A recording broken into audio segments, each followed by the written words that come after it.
काय झालं? सकाळपासून तोंड का फुगून बसल्यास? जास्त बोलू नका, नाहीतर तुमचं पण तोंड फुगवायला मला वेळ लागणार नाही. चलो भाई देखो अब मैं क्या करता हूँ.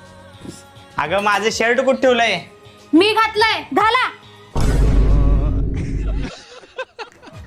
अगं आज चहा मिळणार आहे का नाही? एवढीच जर चहाची तलप लागली असेल ना तर स्वतः बनवून प्या. मी काय तुमची नोकरानी नाहीये. आज काय आहे नेमकं? तिला चिडायला काय झाले काय? बर्थडे तर झालाय, अॅनिव्हर्सरी तर अजून वेळ आहे. मग आज काय झाले हिला?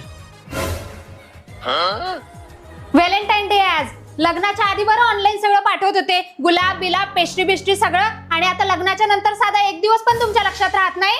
हेच असतंय लव्ह मॅरेजचं नुकसान. अच्छा, व्हॅलेंटाईन डे होय आज. अगं आपल्या लग्नाला आता 5 वर्ष झाली की. तसं पण सरकार बनायच्या आधी